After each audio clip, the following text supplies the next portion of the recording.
का हाल बा भाई लो। तो फिर से स्वागत करतानी अपना एगो और नया वीडियो में।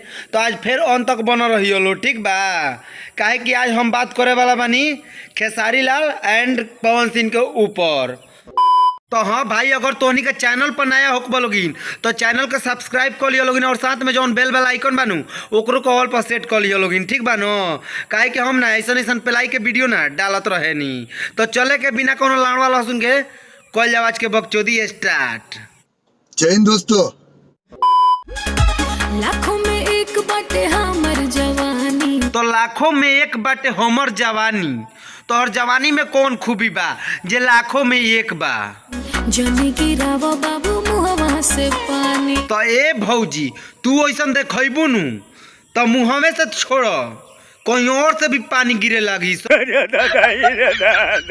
झूठे कर हमरा से तू लफड़ा कौन ऐसा बात बा ए भौजी? तो तू बताओ जे झूठो का लाफड़ा होता टे।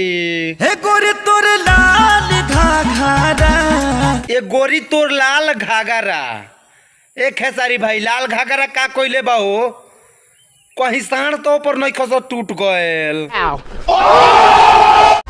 करावे मार झगड़ा। ए मैडम, तू ना लाल घाघरा पेनल छोड़ दो, ठीक बा नो। ना तो साण जे देखिए तो नु तुरा के टांग के ना लहंगा फाड़ दियो सो। तो वैसे कहतानी मार झगड़ा तो बाद में होई, कहीं साण देखी तो चढ़ जाई। तो लाल घाघरा पेनल तू छोड़ दो। केहू के जवानी लाखों में रहता, तो ये भौजी के मतलब कमर ना करोड़ों के बा। तो ए भौजी, कौन ऐसा बात बा हो तारा कमर में? तनी बतैबू हमरा के खोल के।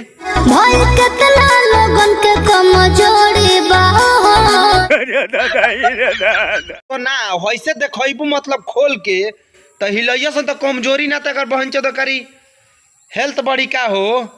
हमारे मतलब आपको मत सिखा चल।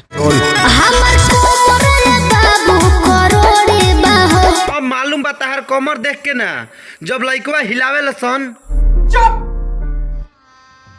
गजब बेइज्जती है।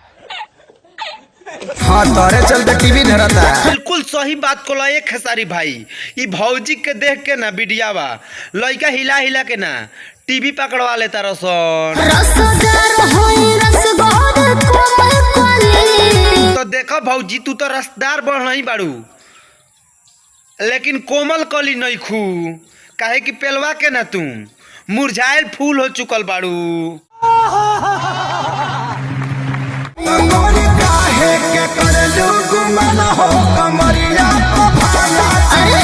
सब क्या देखना पड़ रहा है? अच्छा है मैं अंधा हूँ। खेसारी भाई, बिना भौजी के घोपले ना छोड़िया मत। जहाँ बताओ तारा इशारा वही जन द के घोप दो। गाँव टोला कस्बा हिलैलु गली गली। ए पवन भाई, ई जवना हिसाब से हिलावत यनु तो टोला हो, लोगों के हिलावत ना पसीना छूट जाई।